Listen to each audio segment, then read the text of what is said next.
Je vous souhaite la bienvenue. Une personne qui est très importante à mes yeux, puis je pense qu'elle est importante aux yeux de toutes celles qui sont dans le cercle des fermières. Et suite à ce qu'elle va nous jaser, tout le monde va dire « Nancy, c'est la meilleure ». J'ai décidé de lancer l'organisme Les Tucs de l'Espoir suite à 2 cancers que j'ai eus il y a 20 ans. Le premier, j'ai eu un cancer au cerveau, un glioblastome, et par la suite, j'ai eu un cancer du sein. Les 2 cancers, ça a duré 10 ans en traitement au total. J'étais souvent découragée quand j'arrivais à mes traitements. C'était pas facile. Je me sentais toute seule. Je me sentais, même si mon conjoint était là, je me sentais, on a peur, on a peur de la mort, on a peur de plein de choses. C'est pas évident. Et une journée, il y a une infirmière qui est arrivée, puis elle m'a apporté une veste en laine. Ce geste-là, j'ai jamais vu la personne qui a tricoté cette veste-là. Mais là, dans ma tête, je me disais, puis on a le temps de penser, hein. Là, je me disais, hey, il y a une personne qui ne me connaît pas du tout, qui me tricote une veste pour moi. Ça m'a donné le mot espoir qui flashait comme ça. Et je me suis promis sur mon petit lit cette journée-là que si je m'en sortais, j'étais pour faire quelque chose de semblable. J'imaginais pas que ça deviendrait aussi gros que c'est présentement. C'est pour ça que j'ai besoin de partenaires avec les fermières qui ont 2 hôpitaux pour moi, mais moi, je gère 17 hôpitaux un peu partout au Québec. J'ai des partenaires dans tous les points des hôpitaux. Je vous conte aussi mon histoire. L'an dernier, mon mari, il a eu un diagnostic de cancer du poumon. Et 6 mois, tout est partout, il est décédé. Ça va faire 1 an le 1er avril prochain. J'ai été aidante naturelle, j'ai été son infirmière. Finalement, il est décédé dans mes bras. Par la suite, dans le temps des fêtes, j'ai appris que j'avais une récidive de mon cancer du sein. Là, j'ai dit, bon, regarde, moi, je l'ai eu 10 ans, je veux me battre, je vais y arriver, j'en aurai pas de problème. Puis en plus, mes 2 filles attendaient des petits bébés. Fait que là, j'ai dit, moi, là, je veux les voir grandir, ces enfants-là. Je veux les tenir dans mes bras. Puis là, je mords dans la vie. Moi, la vie, là, je l'aime. Je veux qu'elle continue. Et là, dernièrement, parce que j'ai recommencé mes traitements et j'ai appris que j'avais des métastases dans le dos. Donc, maintenant, je suis en stade 4 et je suis en traitement palliatif. C'est-à-dire que je guérirai jamais de ce cancer-là. Et je vais avoir des traitements jusqu'à la fin de mes jours. Tout ça pour dire que c'est ça mon histoire qui a apporté que moi, je comprends ce que la recherche fait. Je comprends que c'est hyper important parce qu'on voit dans les hôpitaux que c'est de plus en plus jeunes les gens qui ont le cancer, puis de plus en plus démunis. Mais moi, ce que je veux, c'est le contact humain. Le contact humain, quand je donne un sac, le visage de la personne, qui est souvent en train de se faire piquer de tous les bords, de tous les côtés, pendant un petit 5 minutes, il oublie un petit peu qu'il est là. Puis là, il ouvre toutes ces choses, puis ces petits goodies. Puis moi, là, c'est ma paye. Je fais 1 an de travail pour qu'au mois d'octobre, je remette tous les sacs. Cette année, je suis allée partout pour les remettre les sacs. Ça a été difficile. Mon mari, il venait de décéder. Et je me suis présentée dans les hôpitaux, mais ça a été une expérience extraordinaire. Parce que ces gens-là, ils ont plein de choses à compter. Puis ils sont souvent pas entendus. Parce que les gens sont mal à l'aise avec les personnes qui sont en traitement. Moi-même, l'autre jour, je m'en vais au IGA, je rencontre quelqu'un, la personne a changé de couloir parce que, je le sais, c'est pas méchant. Elle savait pas quoi me dire. C'est tout ça. Pourquoi je le fais? Puis c'est pour ça que je suis allée chercher une dame comme France et toutes les fermières pour m'aider à faire des sacs. Cet organisme-là coûte extrêmement cher. Je vous cacherai pas, ça coûte 50 000 $ par année. dans les hôpitaux, chaque sac vaut en moyenne 500 $. Fait que calculer quand on en donne 80 pour un hôpital, le don est de combien? Fait que c'est pour ça qu'on fait souvent des campagnes puis des choses. Moi, j'ai une boutique en ligne où je vends des tucs pour pouvoir me financer. Parce que moi, je fais tous les tucs pour tous les patients. Fait que moi, ce que je fais, c'est que je donne un sac pour chaque patient en France. Je donne des casquettes pour les hommes, je donne des tucs pour les femmes. Après ça, j'ai des dons en grande quantité qu'il y a des compagnies qui veulent me donner, puis souvent les compagnies que moi j'utilise, que j'approche, parce que c'est pas tous les produits qu'on peut prendre quand on a le cancer. C'est pas toutes les choses. Fait que moi, je les connais, puis c'est rendu, c'est le fun, je peux dire oui ou non à des compagnies. Fait que ça, c'est mon petit côté le fun pour moi, parce que je sais que les patients, ils vont être encore plus, ils vont connaître encore plus les choses qui sont bonnes pour eux. Alors, je vous remercie juste d'être ici ce soir, juste pour votre regard. J'aime tout votre regard à tout le monde. Maintenant, j'ai une autre personne que j'ai rencontrée comme ça en allant à l'hôpital avec Nancy. Et c'est quelqu'un de notre place, de notre paroisse. Je lui ai demandé, est-ce que tu serais prête à venir ce soir nous faire un petit témoignage? Et il m'a dit oui. J'en ai encore des frissons. J'en avais des frissons quand je l'ai rencontré à l'hôpital parce qu'on s'attend pas de voir quelqu'un qu'on connaît.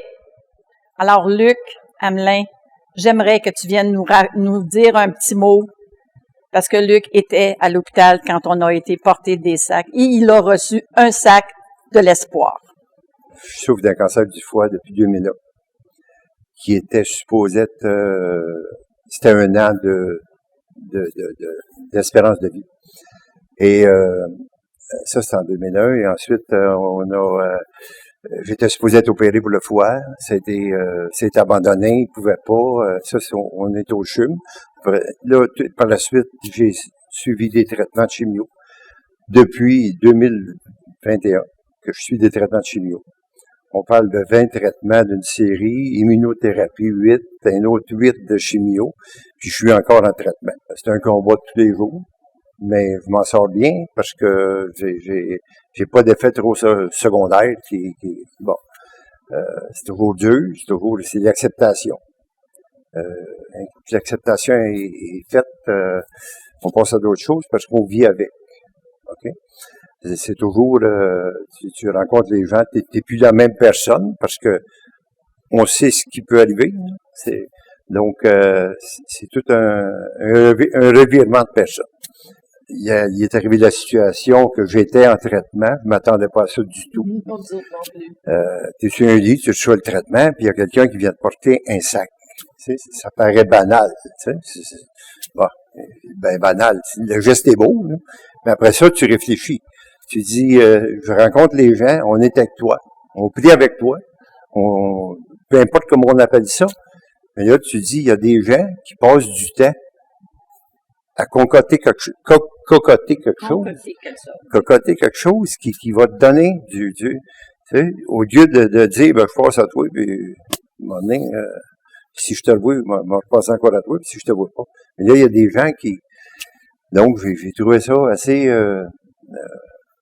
assez gratifiant pour ces personnes-là. C'est agréable aussi parce que t'es pas seul à faire le combat. Tu dis, il y a des gens qui sont, peu importe la signification, peu importe ce qu'il y a dans le sac, c'est important, oui, mais tu sais, seulement que le geste pour moi, ça a déjà été beaucoup. Donc, je remercie France. C'est ça, une belle équipe. Tant qu'à moi, on va continuer le combat jusqu'à mon pouvoir fait. La médecine est là. Je suis suivi à Joliette. C'est de la santé, au CHUM et tout ça. Donc, m'en sortir, je ne sais pas, c'est une autre affaire. Mais par contre, je vis avec ça. Ça va très bien. Fait que je vous demande vos bonnes pensées. Puis si vous avez du temps à aider France, faites-le. Merci. Merci beaucoup. Merci beaucoup. Tout ça pour dire que peu importe le petit geste qu'on fait ou qu'on fera, il était très important parce qu'on vient d'en avoir une preuve vivante devant nous, là. Quelqu'un à qui j'ai remis un sac, et puis ce soir, il est là pour prouver que ce sac-là, il donne du réconfort. Pas pour rien que j'ai appelé ça cancer, espoir et réconfort. Le cancer, il est là. Nous, on peut pas rien faire, on n'est pas médecin. L'espoir, c'est ce que chaque patient espère. Et le réconfort, ben, c'est nous autres qui va le faire, puis qui va leur donner. C'est un peu l'histoire de notre conférence de ce soir. Maintenant, on va continuer. J'ai un autre petit témoignage. Alexandre, il m'a parlé au téléphone. Puis Alexandre, il me dit, moi aussi, si j'ai une chance, j'aimerais ça, dire un petit peu ce qui s'est passé avec son épouse. La première chose que je vous dirais, c'est que c'est la première fois que j'en parle publiquement. Mon épouse est décédée, elle aussi, un 1er avril, mais ça va faire 8 ans dans 2 semaines. Et on avait une entente quand elle a commencé à être malade. Je dirais un petit peu tantôt comment est-ce qu'elle a commencé. L'entente, c'était que je maintiendrais la maison, la famille comme normal. J'avais 2 jeunes enfants. Il y en avait un qui avait environ 14, l'autre 17 ans. Fait que pendant 8 ans, jusqu'à l'été dernier, moi, j'ai pas vécu de deuil. L'été dernier, j'ai décidé qu'il fallait que je fasse quelque chose. Il fallait que j'en parle. Mes enfants sont grands. Bon, je suis pas habituellement un peu nerveux quand j'en parle, mais là, je parle de moi. Je parle pas pour le député. Je parle pour Alexandre Gousse. Ma femme était une personne qui s'entraînait beaucoup. Elle se levait à 5 heures le matin, tous les matins, pour aller au gym, aller s'entraîner. Puis là, elle a décidé de faire un demi-marathon. Elle avait 47 ans. Non, en fait, non, elle avait 40 ans, parce que ça a duré 7 ans. Et là, elle avait une douleur au dos, elle comprenait pas, elle est allée voir son médecin. Il l'a envoyée tout de suite à la Cité de la Santé. Puis ce jour-là, au peu de temps après, elle a été diagnostiquée avec un stade 4. Donc, pendant 7 ans, on avait cette épée de Damoclès au-dessus de notre tête. Des jeunes enfants, la maison, les jobs, tout ça. À un moment donné, j'ai arrêté de travailler pour assister, mais je suis pas infirmier, puis je suis même pas un bon cuisinier. Mais je me suis mis à faire à manger, puis à l'amener à tous ses rendez-vous. J'étais abonné à la pharmacie, donc j'ai fait ce que je pouvais jusqu'au moment où elle est partie. Ça a été assez difficile de rester froid, pas froid, mais de rester droite et solide envers mes enfants, puis tout le monde venait pleurer à moi, puis moi j'ai consolé tout le monde pendant toute cette période-là. Puis après, j'ai comme décidé de ne plus jamais reparler de ça, puis de ne plus jamais y penser. Et là, je me rends compte que il va falloir que j'en parle pour moi, mais aussi peu importe ce que je pourrais faire pour aider la lutte au cancer du sein, j'ai décidé que je vais m'impliquer. J'ai encore aucune idée qu'est-ce que je vais faire, mais c'est les décisions que j'ai prises. Puis voilà ce que moi j'ai vécu. C'est une maladie qui est très sournoise. Nancy elle disait tantôt qu'avant, on voyait surtout des personnes âgées, mais en effet, on voit de plus en plus des personnes jeunes puis on comprend pas, là. Moi, j'étais un fumeur un bout de temps, j'ai fait, je ne compterai pas tous mes mauvais coups, mais ma femme était diététiste. C'est le genre de femme que quand elle commandait sa salade César, elle prenait la sauce à côté pour pas trop en mettre. Elle essaie toujours bien alimentée, elle a jamais fumé une cigarette, elle a rien fait pour avoir ça. Fait que c'est pour ça que je dis que c'est une maladie qui est sournoise. Puis c'est ça qui fait mal, c'est que tu sais pas d'où ça vient, tu sais jamais quand ça va venir. Puis des fois, ça repart, parce qu'elle a eu 2 rémissions, mais en bout de ligne, on l'a perdu. Fait que, en gros, je n'irai pas plus loin, c'est mon histoire, je me mettrai pas à pleurer, faites-vous en pas, j'ai passé ce stade. Mais je vous avoue que c'est très difficile pour moi encore d'en parler. Mais j'ai décidé que je vais affronter cette difficulté-là, puis je vais en parler, puis je vais informer les gens. Puis je vais les laisser savoir ce que j'ai vécu, puis si je peux les aider d'une manière ou d'une autre, je vais le faire. Merci beaucoup.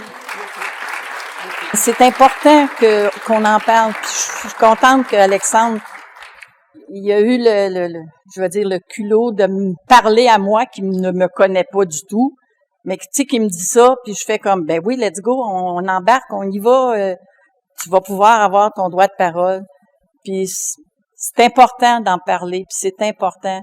Je vois des figures ici, là, je sais qu'eux autres aussi soit eux autres mêmes ou une personne qui est proche, qui ont subi un traitement, puis ont un cancer, puis ils s'en sortent, puis d'autres s'en sortent pas, ben c'est sûr qu'on peut pas, à nous autres toutes seules, toutes les guérir, mais si on peut leur donner un moment de réconfort, ça pour moi, c'est très important, puis je pense que toute l'équipe qui est avec moi, puis tous les gens qui sont ici ce soir, on va partir avec la même pensée, je suis certaine, réconfort.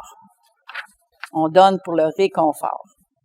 Maintenant, j'ai une autre personne qui est encore très importante que j'ai rencontrée l'année passée en faisant la tournée avec Nancy, Madame Maude Malo. C'est quand même quelque chose de prendre la parole après des témoignages comme ça. C'est très touchant. La Fondation, en fait, qui amasse des fonds pour les installations de santé, services sociaux dans le nord de la Naudière. Donc, l'hôpital, les CLSC, les centres d'hébergement dans les 4 MRC, là, Autrey, Montcalm, Matawini et Joliette. Donc, on amasse des fonds puis on les investit en fait en achetant des équipements médicaux, des équipements non médicaux. On soutient aussi tout ce qui est des projets de immobiliers, là, de réaménagement de départements, d'amélioration des aires, des CLSC, des centres d'hébergement, services psychiatriques, tout ça. Puis des projets mieux-être aussi, parce qu'on n'est pas seulement dans l'équipement médical, on est vraiment dans le réconfort aussi, dans le mieux-être des usagers. On offre de la massothérapie, par exemple, en oncologie, aux soins palliatifs, la zoothérapie un peu partout. Donc, c'est un peu ça que la Fondation fait. On est là parce qu'effectivement, on s'est connus lors de la tournée des Tucs de l'Espoir. On accueille Nancy. On est que intermédiaire, puis j'aime bien le dire comme ça. On n'est que intermédiaire pour permettre aux Tucs de l'Espoir de venir faire du bonheur, de rendre un grand bonheur aux usagers. On le vit avec Nancy depuis quelques années. On a cette grande chance-là d'avoir connu Nancy. Puis là, c'est sûr, je deviens émotive parce que je pense juste à ce qu'elle a dit tantôt. Mais c'est vraiment un privilège, en fait, d'avoir connu Nancy. Je vais changer mon regard. Parce que c'est vraiment, c'est du bonheur, vous l'avez dit, puis c'est du bonheur qu'elle distribue. Ça fait une grande différence. On a vu monsieur l'an passé, puis c'est ça. C'est un sac rempli d'amour et c'est un geste qu'elle fait à travers la province. On a beaucoup d'admiration envers une personne comme ça. Voilà, je vais changer de volet de ma présentation. Puis je suis là, en fait, pour vous parler du projet de Clinique du Sein. En fait, la Fondation, vous le voyez ici, on est en campagne, en grande campagne depuis l'an passé, avec une campagne qui s'appelle « Agir ensemble pour l'humain ». Donc, c'est une campagne qu'on a partie l'an passé, qui sera jusqu'en 2026, et on souhaite amasser 4 millions de dollars. On souhaite atteindre notre objectif dans 2 mois. On est vraiment à la fin de notre collecte de fonds. Cette campagne-là, elle est divisée en 4 axes d'investissement. On a un investissement qui touche la jeunesse, puis un autre, le vieillissement. Le 3e axe, c'est un volet qui touche la santé mentale. Et le 4e axe, il s'appelle « Vivre une expérience optimale en lien avec les installations de santé ». Donc ça veut dire qu'on finance des besoins qui sont en lien avec l'accessibilité des soins, la proximité, parce qu'on veut être traité près de chez nous, puis le confort des usagers. Dans chacun des axes, il y a des projets qu'on finance. Par exemple, dans l'axe de la jeunesse, on va financer un chien d'assistance. Donc, un chien comme à la Mira, un peu, là, un chien Mira, qui va aider tout pour la clientèle en déficience intellectuelle, troubles du spectre de l'autisme, déficience physique. Donc, ça, c'est un type de projet qu'on finance. Il y a un projet de clinique du sein, de création d'une clinique du sein au centre hospitalier. C'est un projet qui va vraiment se réaliser à court terme, donc dans les 2 prochaines années. On va créer au CHDL, au centre hospitalier, une clinique du sein en imagerie médicale. Je sais pas si vous êtes familier. À l'ancien emplacement de l'endoscopie, là, au sous-bassement, il y a un espace qui est là, qui est déjà prêt à accueillir cette clinique-là. Mais c'est vraiment l'idée de créer une petite clinique, là, semblable à une petite clinique privée où on va regrouper tous les soins en lien avec le cancer du sein.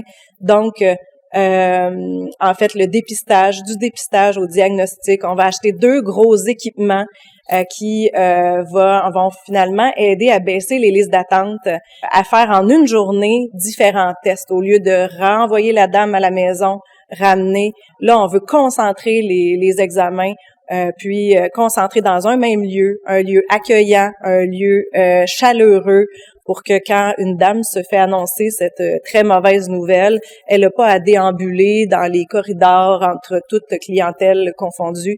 Donc, c'est vraiment cette idée-là là, de création d'une clinique du sein. Notre fondation va investir là, dans ce 4 millions-là de projets. C'est un montant de 1,2 million qui va être investi là, dans le projet de création de la clinique du sein. Le but, vraiment, c'est de rassembler dans un même lieu, dans le but d'être vraiment plus efficace, tous les soins et les services qui sont offerts.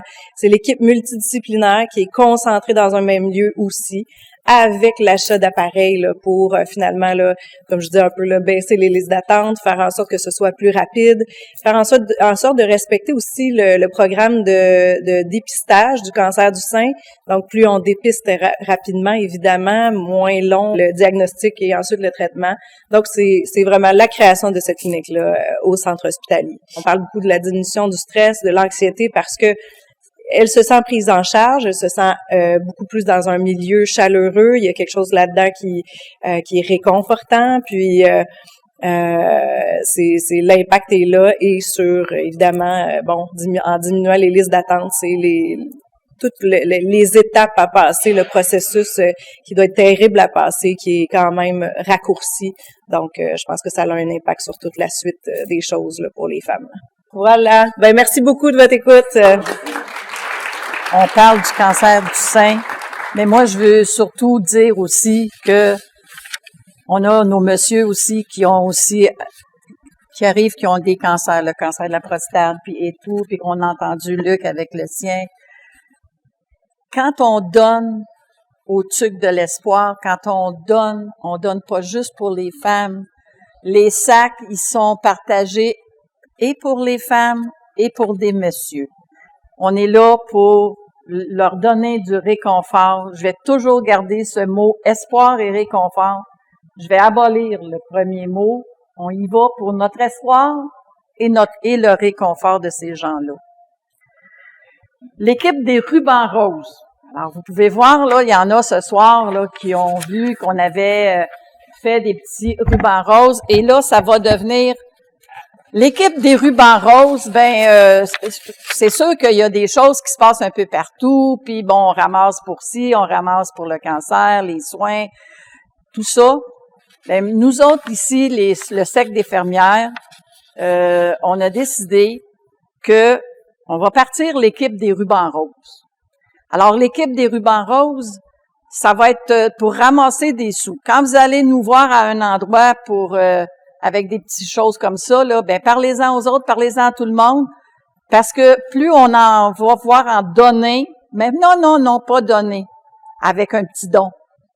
Comme je dis tout le temps, 5 sous, 25 sous, peu importe, ça finit par faire des piastres. Puis avec ces piastres-là, mais pourquoi qu'on fait ça? C'est que on veut mettre dans les sacs de l'espoir une carte cadeau de 20 $ à toutes les personnes qu'on va rencontrer. Et ça, pour nous autres, ça comporte 130 sacs. Fait que faites le décompte, 130 sacs, puis 20 $ par sac. Fait que ça prend des sous. C'est notre façon à nous autres de dire, ben, on va ramasser au moins ça. Mais nous, les fermières, on s'est donné comme mission d'en prendre, puis d'en faire, puis d'en ramasser, puis d'en donner aussi. Fait que c'était un peu les trucs de l'espoir, puis la fondation que Nancy a partie, puis qu'on est tombé en partenariat avec elle il y a 4 ans. Mais à un moment donné, moi, je regarde Nancy, puis j'ai dit, ben, au début, on faisait tout simplement faire des châles, puis on y donnait ça, puis elle mettait dans un sac, puis c'était correct. À un moment donné, moi, j'ai dit, Nancy, qu'est-ce que je peux faire pour t'aider, toi? Là, on aide plein de monde, tu t'en donnes des sacs à tout le monde, mais toi, qu'est-ce que je peux faire pour t'aider, toi? Elle me regarde puis elle me dit, partenariat. Ben, c'est pas bête, ça. Fait que, on est tombé en partenariat et c'est là que on a fait une belle fusion ensemble, puis on a commencé tranquillement, puis là, on ramasse de plus en plus de choses. Puis mes chères dames qui sont dans le cercle des fermières, sont des femmes formidables, sont toujours prêtes à m'appuyer, puis on y va. Ça tricote, ça rit, ça a du plaisir. On fait pas ça en pleurant, on fait ça avec beaucoup de rire, hein, beaucoup. Ceux qui rentrent chez nous disent, mon Dieu, on dirait qu'on a un party ici. Hein? C'est presque ça des fois, des parties. Mais quand j'entends une personne comme Luc nous dire que quand il a reçu le sac, il a reçu de l'espoir, il a reçu du réconfort, il a eu du bonheur, il est content qu'il y ait des gens qui ont pensé à eux autres. Ben c'est un peu ça, finalement. Et j'ai eu la chance d'ouvrir un sac à une petite madame qui avait de la misère, puis je lui ai mis un châle sur ses épaules. Mon Dieu, si vous auriez vu ses yeux et sa main qu'elle m'a donnée, puis qu'elle serrait fort dans mes mains, là. Elle me serrait fort, puis elle dit, « Ah, quelle belle chaleur que je viens de recevoir. » Qu'est-ce que voulez-vous que j'ajoute de plus? Moi, là, je suis partie de l'hôpital, puis j'étais encore bien primée, puis on y va, puis on continue, puis on lâche pas. Puis c'est ce qu'on fait, on lâche pas. Puis on lâchera pas tant et aussi longtemps qu'on va pouvoir, on va être là pour les appuyer. Puis je vous souhaite que du bonheur. Je nous en souhaite, puis j'en souhaite à Nancy plein d'amour, plein de bonheur. Puis j'espère que longtemps tu seras avec nous, longtemps on va te garder dans notre cœur. Merci, 1000 fois, merci.